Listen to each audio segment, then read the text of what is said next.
Hola, vamos a continuar con las sesiones.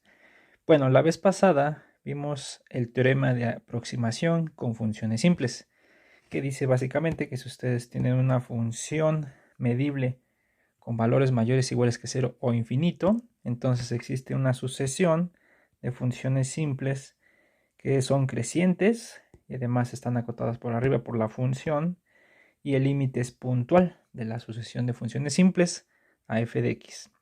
Y si f es acotada, entonces la sucesión de funciones simples convergen uniformemente a f. Bueno, entonces lo que vamos a ver hoy es algunos corolarios, bueno, un corolario de ese teorema de aproximación con funciones simples. Lo que vamos a hacer es, si ya podemos aproximar funciones que son mayores o iguales que 0, pues entonces también podemos aproximar funciones con valores reales, no necesariamente mayor o igual que 0, ¿no? Entonces le voy a poner aquí esa proposición, le voy a poner aquí, espérenme más acá a este lado, proposición. Entonces, ¿qué dice esta proposición? Entonces dice que otra vez, como siempre, si tienen X, un conjunto, tienen A una sigma álgebra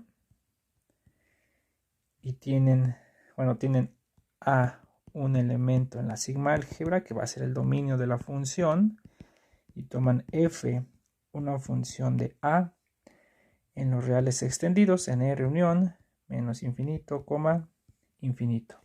Y esta es una función medible. Una función medible. Entonces, lo que va a pasar es que, voy a ponerle por acá.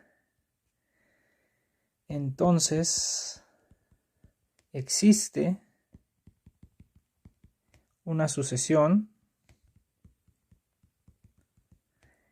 Vamos a ponerle así, Sn, desde n igual a 1 hasta infinito, de funciones simples, vamos a ponerlo bien, simples y medibles, tales que pues, hacen lo mismo, casi lo mismo, solo que aquí no le vamos a pedir que sea creciente, tales que el límite de las Sn de x, cuando n tiene infinito, pues es f de x, es decir, hay convergencia puntual. Y esto para cada x en A. ¿Está bien? Y de nuevo, y si f es acotada, punto. Además, si f es acotada, ¿está bien? Entonces la convergencia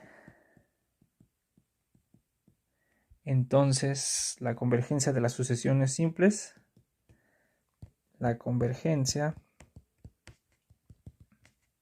es uniforme.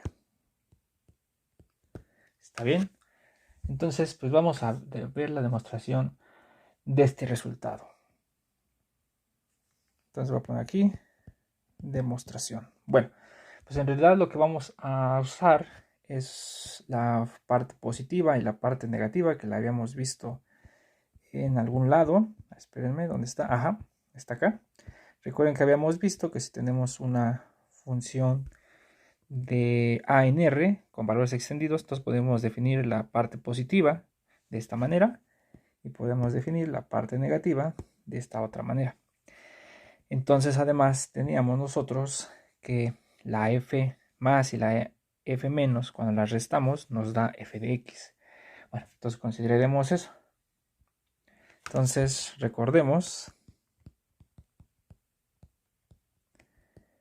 que f lo puedo escribir como f más menos f menos, donde f más y f menos son la parte positiva y la parte negativa. ¿Está bien? Pero recuerden que estas dos funciones siempre son mayores o iguales que 0, ¿no? Entonces, estas de acá siempre, sus valores siempre son mayores o iguales que 0. Entonces, lo puedo poner acá. Entonces, esta se cumple, que f más es mayor o igual que 0 y f menos también es mayor o igual que 0. Entonces, a estas dos funciones es las que les voy a aplicar el teorema de la aproximación con funciones simples.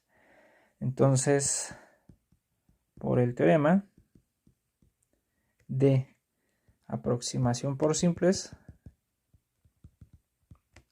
o con simples, pues tenemos que existe una asociación de funciones simples Sn que convergen a la parte positiva y existe una asociación de funciones simples Tn que convergen a la negativa, a la parte negativa. Entonces, bueno, por el teorema de aproximación de funciones simples, se tiene que, te lo voy a poner por acá abajo, existe una sucesión, vamos a ponerle así, acá, existe una sucesión Sn y otra sucesión Tn, se tiene que existen sucesiones Sn y Tn, sucesiones de funciones simples, ¿está bien? Bueno, simples positivas, pero bueno, ahorita no lo voy a poner. Simples y medibles además. Simples y medibles. Bueno, de todos modos ya sabemos que son positivas, pero no lo vamos a usar. Positivas, ¿está bien? Tales que el límite de las Sn de x cuando n tiene infinito, pues es f más de x para todo x en a, y el límite de las Tn de x cuando n tiene infinito, pues es igual a f menos de x para toda x en a. Y de hecho aquí lo podemos poner además, y esta es convergencia, y estas convergencias son acotadas si f más y f menos, no, perdón, no son acotadas, son uniformes, ¿no? Estas convergencias son uniformes. Uniformes si f más y f menos son acotadas. Entonces, es lo que nos diría el teorema de la aproximación por funciones simples. Bueno, es fácil ver que si yo sumo funciones simples, entonces me va a quedar que suma de dos funciones simples es simple. Entonces aquí vamos a poner aplicando el hecho de que suma de funciones simples también me da es una función simple, pues porque cuando yo sumo, si la Sn y la Tn tienen una cantidad finita de valores, entonces al momento de sumarlas o restarlas, también me va a dar una función simple. Entonces el hecho de que suma de funciones simples es una función simple, se tiene que la sucesión de las restas de Sn menos Tn, esta es simple, es una sucesión, vamos a ponerla así, es una sucesión de funciones simples y medibles, de hecho, porque suma de medibles o resta de medibles es medibles, ¿no? Entonces es una sucesión de funciones simples y medibles. Y de aquí pues podemos ver, y además, pues dado que hay convergencia puntual, tenemos que el límite de las Sn de x menos Tn de x cuando n tiene infinito, pues es el límite por separado de las Sn de x menos el límite por separado de las Tn de x, pero esto es f más de x menos f menos de x, y pues esto es f de x, y esto pasa para cada x en a.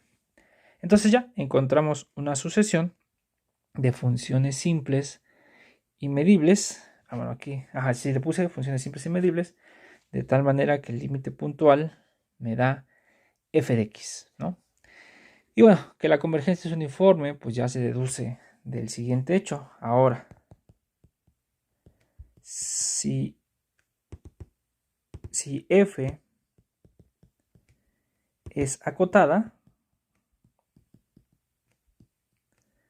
entonces, vamos a ponerlo completo, si es acotada, entonces pues existe una m mayor que 0, tal que el valor absoluto de f de x pues es menor o igual que la m. ¿Está bien? Y esto para toda x en a. Pero recordemos que el valor absoluto en términos de la parte positiva y la parte negativa también se puede escribir como la siguiente manera, ¿no? Que es otro punto que hemos visto por acá. El valor absoluto se puede escribir como f más de x más f menos de x. Entonces eso lo que nos ayuda es lo siguiente. O pónganle si quieren para no repetir tanto el entonces, ¿no? Por tanto,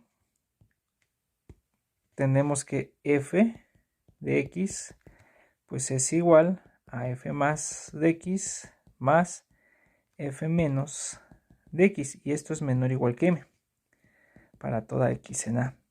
Pero estas dos son funciones mayor o igual que 0. Entonces esta de acá es mayor o igual que f más de x y también que f menos de x, ¿no? Porque a esta le estoy agregando este número, esta cantidad positiva, y a esta le estoy agregando pues esta cantidad positiva. Entonces también esto es menor o igual que el valor absoluto de x, y también esta, si fuera acotada, pues también tendríamos que tanto la parte positiva como la parte negativa son acotadas. Entonces lo que estaríamos viendo es que f más y f menos son acotadas. Por tanto, o es así que, por lo que dijimos al principio, si la parte positiva y la parte negativa son acotadas, la convergencia de estas SNs y TNs es uniforme, y como suma de sucesiones convergentes es uniforme, y la negativa de una sucesión de convergencia uniforme también me da convergencia uniforme, entonces así que vamos a tener que Sn menos Tn pues también converge uniformemente a f más menos f menos, que es la f, y esta convergencia es uniforme en a, y ya quedó, ¿no? Entonces si la parte positiva y la parte negativa, bueno, si la f es acotada, la parte positiva y la parte negativa van a ser acotadas, y por tanto la diferencia va a converger uniformemente a f más menos f menos, pero esto es f. Entonces hay convergencia uniforme en el conjunto A. Y ya está. Entonces también tenemos un resultado de aproximación de funciones con funciones simples para funciones que no solamente son positivas, sino que son de valores que caen en R con valores extendidos. ¿Está bien? Bueno, entonces ya tenemos lo necesario para definir la integral de una función simple. Entonces, pues va a ser, vamos a aprovechar una descripción que teníamos de las funciones simples. ¿Dónde estaba? Espérenme, no, estaba en el siguiente. Ups, ¿dónde está? A ver, ajá, estaba aquí. Recuerden que nosotros vimos que si yo tengo una función simple y medible, entonces se puede escribir como una suma de unos 6 por características de AIs, donde los 6 son números reales. Estos AIs son subconjuntos de A que están en la sigma álgebra. Son ajenos 2 a 2 y la unión me da todo. ¿Está bien? Entonces vamos a aprovechar pues este resultado para definir nuestra integral para funciones primero simples y después lo vamos a extender para una función medible en general. ¿Está bien? Entonces vamos a poner acá la definición. Entonces, definición. Entonces tomen S, una función de A en 0, infinito. No le voy a pedir ahorita que tenga valores extendidos. Recuerden que las funciones simples le estamos pidiendo que tenga valores reales. ¿Está bien? Pero vamos a primero suponer que es mayor o igual que 0. Entonces sea S de A en 0, infinito una función simple. ¿Está bien? Y escribamos su representación con S de X igual a la suma de algunos CI por característica AI de X desde igual a 1 hasta N, donde los CI pues son números mayores o iguales que 0. Bueno, eso no lo puse, pero deben de ser... bueno, aquí está en R, pero se puede mostrar que si la función es mayor o igual que 0, entonces los 6 tienen que ser mayor o iguales que 0 para toda I. Los AI también están en la sigma álgebra. Vamos a ponerlo así. Ahí está en la sigma álgebra también para todo I. Son ajenos 2 a 2. Ahí intersección a J es igual al vacío para toda I distinto de J. Ya sabemos que I corre desde 1 hasta N. ¿Y qué más me hace falta? Ya tengo que son en R. Son subconjuntos. Están en la sigma álgebra. Son ajenos 2 a 2. Y además me da la unión. Ok, entonces ahí están en A. Pero son subconjuntos. Vamos a ponerlo aquí, que son subconjuntos de A, que están en la sigma álgebra. Y A se escribe como la unión de los AI desde igual a 1 hasta N. ¿Está bien? Entonces, si yo tengo una función simple con esta representación, entonces definimos la integral. Aquí tenemos que agarrar una medida, ¿no? Porque vamos a definir una medida. Entonces definimos para mu, vamos a ponerle así, una medida que sale de la sigma álgebra y cae en 0, infinito, unión infinito, pueden ser, recuerden que las medidas pueden ser de valores extendidos. Definimos para mu una medida, vamos a poner entre paréntesis, pues claramente definida en A. Definimos la integral, definimos para mu una medida definida en A, la integral de S con respecto a la medida mu como, entonces es intuitivo, lo que queremos hacer es la integral sobre A de S con respecto a mu, pues es la suma de I igual a 1 hasta N de las constantes CI por la medida de los AI. ¿Está bien? Entonces es la idea que esperamos de una integral. O sea, lo que estamos haciendo es, pues tenemos por acá, pues no sé, a lo mejor nuestro intervalo, ¿no? Un intervalo en R. Entonces tenemos nuestra función simple que a lo mejor, pues puede ser que sea escalonada. Está bien, no sabemos cómo sea. Bueno, ahí tiene que tener uno abierto y otro cerrado, ¿no? Para que esté bien definida. Puede ser así, ¿no? Etcétera, ¿no? Entonces, pues los AIs que representan esto pues son estos pedazos de acá, ¿no? Los que van generando como una especie de partición, ¿no? Estos son los AIs. Entonces la integral, pues como podría esperarse, es como si fuera la suma de las longitudes de los rectángulos, pues es lo que vale esto, ¿no? El área bajo ese segmento, que sería primer sumando, más el área de este, más el área de este, más el área de este. La única diferencia es que ahora estoy considerando medidas de la I.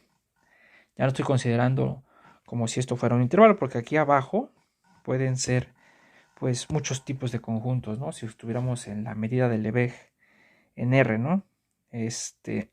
Aquí en R pues puede haber los conjuntos ahí pues pueden ser Lebesgue medibles y ya pueden ser más que intervalos, pero la idea es la misma. La integral es como sumar áreas de rectángulos, se puede decir, ¿no? Entonces, esta es la integral, este es nuestro primer acercamiento a la integral, esta es la integral para una función simple. Entonces, bueno, si se dan cuenta en el resultado de la representación de funciones simples, no dijimos que la representación es única.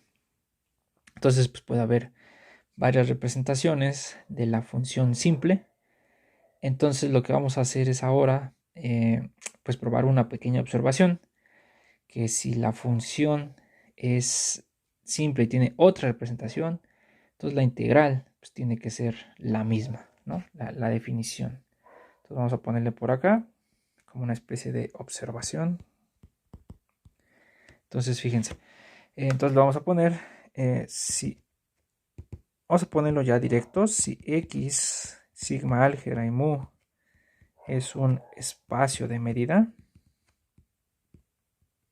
Recuerden que aquí lo que estamos diciendo es que X es un conjunto, A es una sigma álgebra y mu es una medida, ¿no? Si X es un espacio de medida y A está en la sigma álgebra, bueno, pónganle coma mejor, ¿no? Coma.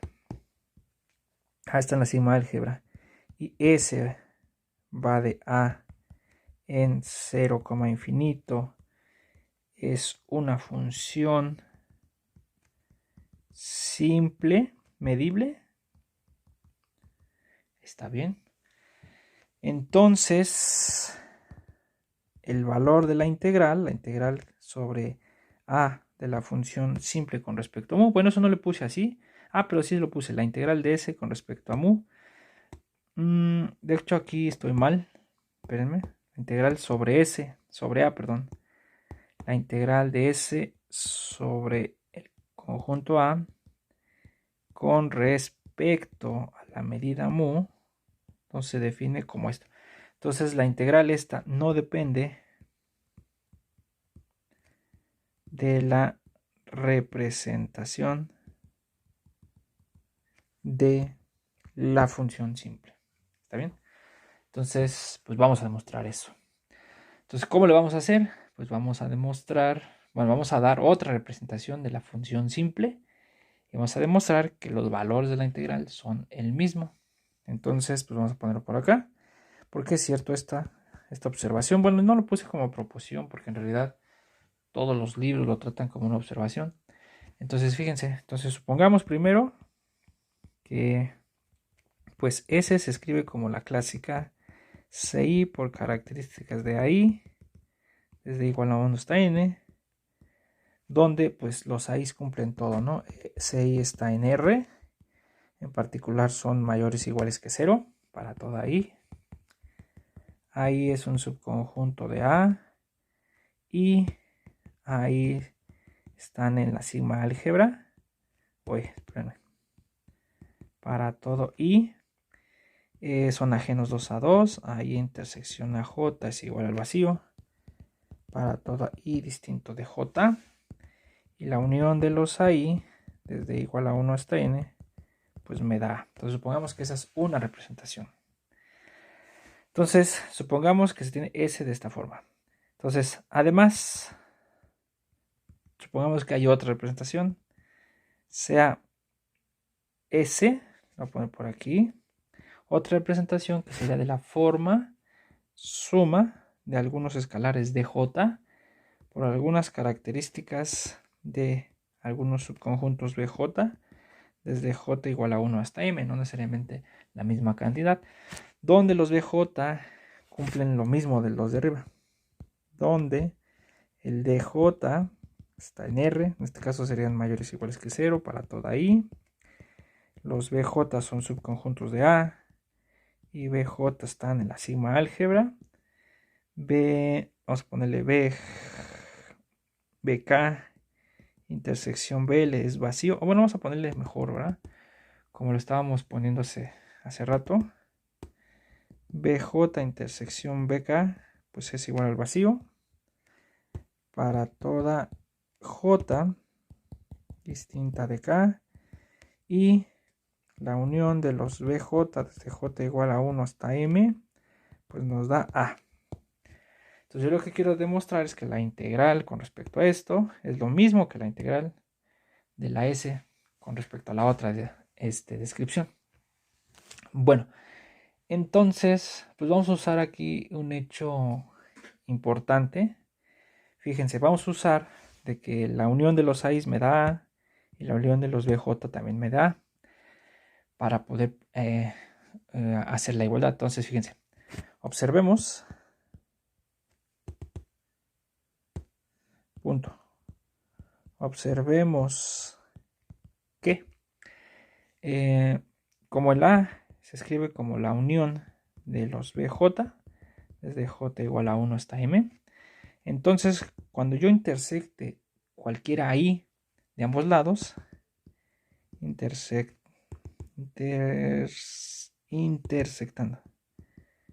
intersectando ahí, y con I mayor o igual que 1 y menor o igual que N, ambos lados, pues vamos a tenemos que de este lado nos va a quedar ahí porque es un subconjunto A.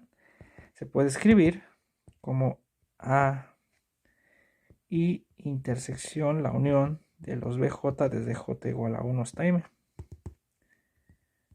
¿Está bien? Pero recuerden que hay una propiedad distributiva con la unión e intersección. Entonces eso es la unión de las intersecciones BJ con AI desde J igual a 1 hasta M. Entonces lo que estamos viendo es eso, que para cualquier, lo voy a subrayar para que lo vean, para cualquier I, el AI se escribe como la unión de los BJ de los otros, intersección AI, ¿no? Y eso para toda I. Análogamente, haciendo lo mismo, podemos escribir que si BJ y J si tomo el BJ y el J, pues lo tomo cualquiera mayor o igual que 1 y menor o igual que M, haciendo el mismo argumento, se tiene que el BJ se escribe ahora como la unión de los AI intersección BJ, pero ahora corre el I desde igual a 1 hasta N. Y esto es, otra vez lo voy a subrayar, esto es para todo J mayor o igual que 1, se tiene que BJ se escribe así. Pues eso es todo. Eso es lo que vamos a ocupar para hacer la descripción. Para probar que las integrales son las mismas. ¿Por qué? Porque fíjense. Observen que estas uniones también son ajenas. Estas son ajenos 2 a 2. Los uniendos. 2 a 2. Y aquí también. Estos de acá son ajenos 2 a 2. Y eso nos va a servir después. Entonces eso conservo también. Ya no lo puse, pero eso hay que observarlo. Que esos me van a quedar también ajenos 2 a 2. Bueno. Entonces, fíjense qué pasa. Por tanto, ahora sí vamos a escribir la integral. Bueno, antes la integral no. Observen primero que el s de x, la función simple escrito con la primera representación, me va a quedar que es ci por la característica de ahí de x desde igual a 1 hasta n. Pero voy a cambiar los i que tengo acá por la unión de los bj intersección ahí. Entonces esto es igual a la suma desde i igual a 1 hasta n de ci por la característica, y aquí es donde cambia, que sería la unión. El AI se escribe con la unión de los BJ intersección ahí, BJ intersección ahí, desde J igual a 1 hasta M, y esto evaluado en X. ¿Está bien? Pero se puede probar que si tienen una unión ajena, entonces voy a poner aquí es pues, una propiedad que, bueno, no la vamos a mostrar porque es un poco obvia, que si tengo yo A y B ajenos con A intersección B igual al vacío, entonces pues tengo yo que la característica de A unión B en X pues tiene que ser igual a la característica de A en X más la característica de B en X. O sea, eso se puede comprobar fácil, ¿no? Para todo X, pues en algún dominio X, ¿no? Digamos, algo así. Bueno, vamos a dejar nada más para todo X, para no confundir. Entonces, esa es una igualdad. Y también se puede demostrar que el producto, si A y B son subconjuntos, son conjuntos, vamos a ponerle así, conjuntos. En realidad no necesito ahorita nada, nada más que sean conjuntos. Entonces, las características de A en X multiplicado por la característica de B en X, entonces tenemos que esto es igual multiplicado a la característica de A intersección B. O sea, eso también lo pueden probar. Tomen, y esto es para todo X. Tomen cualquier elemento y pues comprueben, ¿no? Si X está en A, entonces esto vale 1. A ver, espérenme, ¿cómo está? Ah, sí. Si X está en la intersección, entonces esto vale 1, pero está en A y ambos, entonces esto vale 1. Entonces, si X está en A, entonces esto vale 1, pero X no está en B, entonces esto vale 0 y también se da la igualdad. Y el otro caso sería si X está en B, pero no está en A, esta se hace 1, esta se hace 0 y esta se hace 0, y entonces se da la igualdad. Bueno, eso es lo que vamos a usar aquí, más solamente la de la suma, porque fíjense.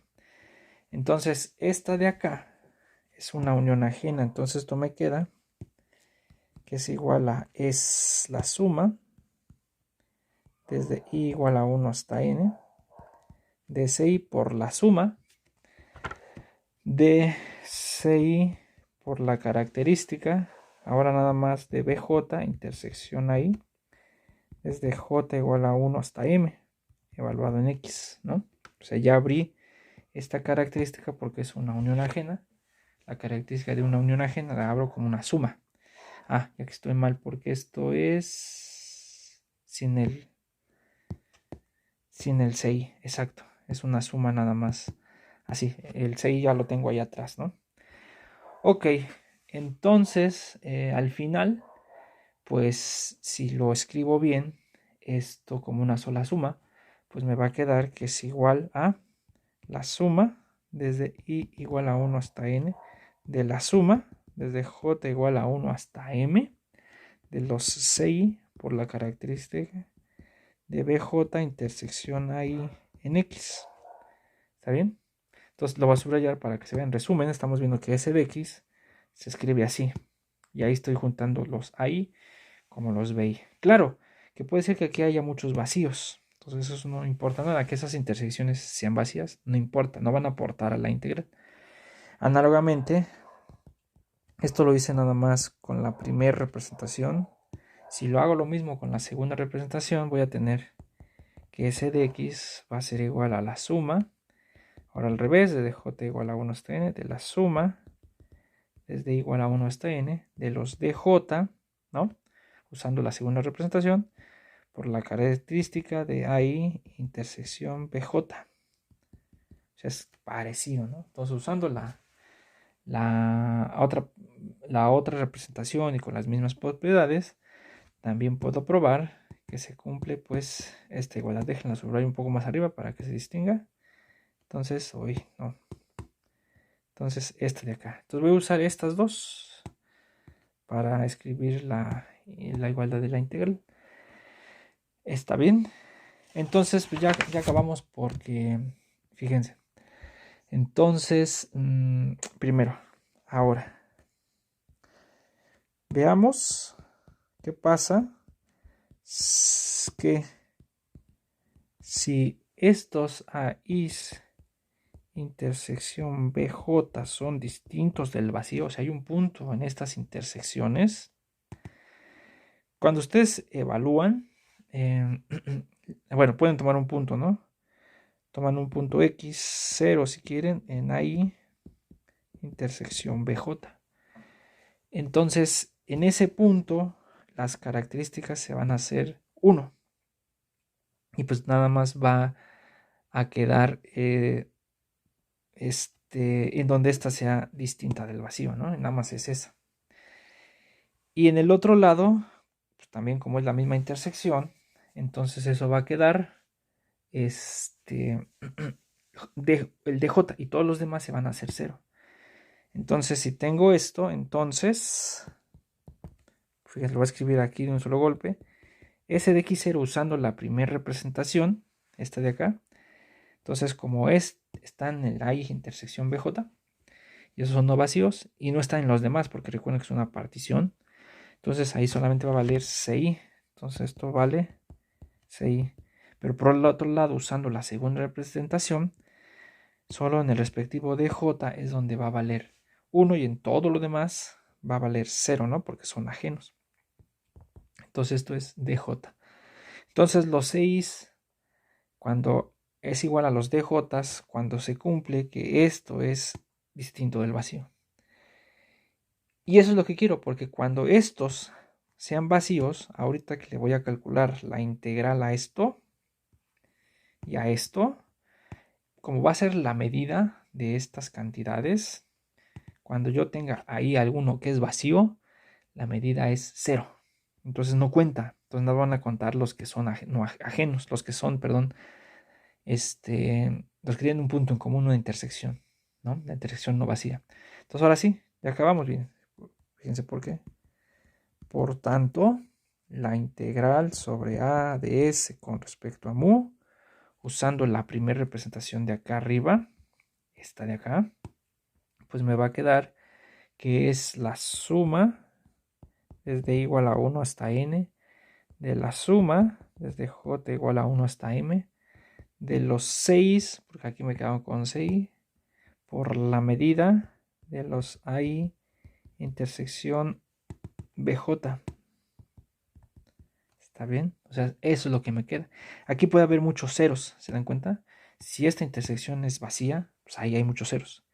Pero donde es distinta del vacío, los índices van a coincidir con los DJs.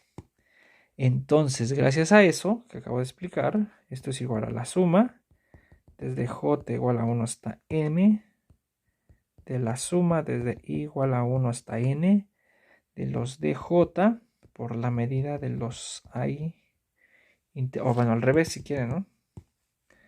De los bi, bj, intersección i. O sea, voy encaminado ahora por usar la otra representación. Sí, porque aquí, lo voy a poner aquí, si AI intersección BJ es vacío, entonces pues no cuentan cuando hacemos esta cuenta de las medidas, porque la medida de AI intersección BJ pues es 0. Y entonces, si vuelvo a hacer lo mismo, ahora fíjense, lo que voy a hacer es meter estas medidas desde J igual a 1 hasta N. Como estas medidas como esta unión es ajena 2 a 2, entonces puedo usar la propiedad de la medida que abre uniones ajenas, numerables.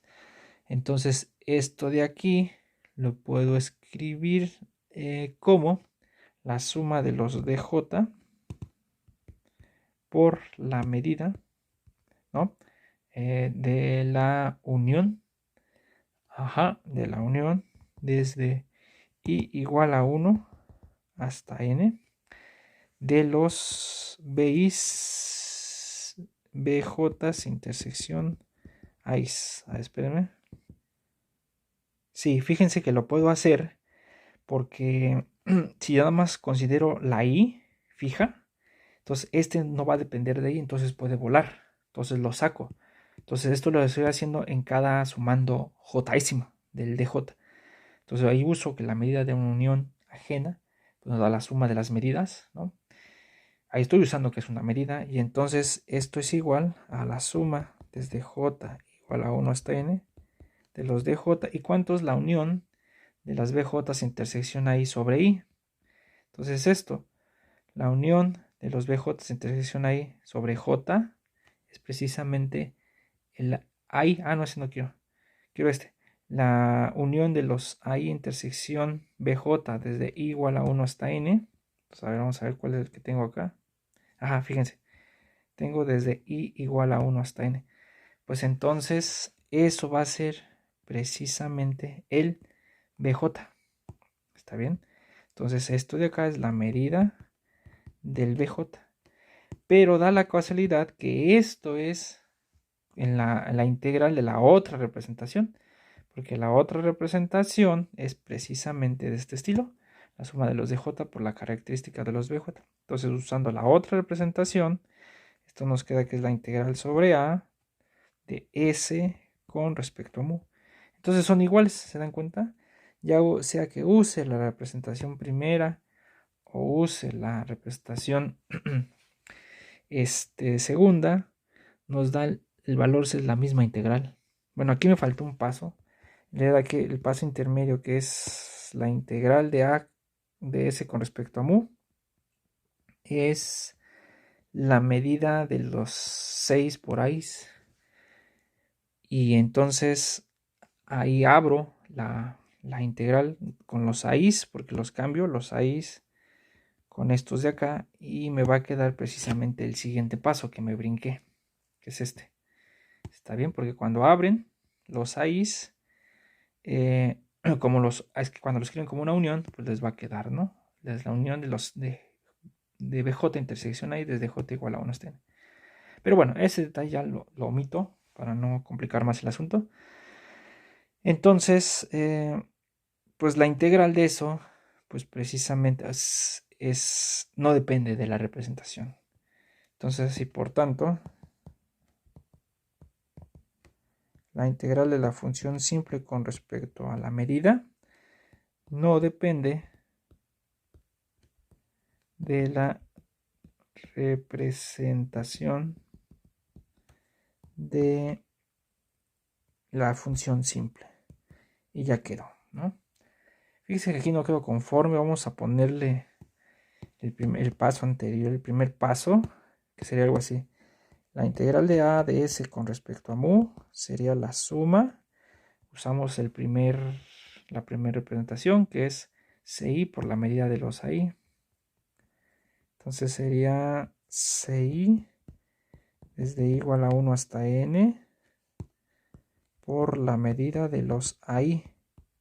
Entonces lo que hago después es todos los AIs los escribo como la unión de los BJ intersección AI.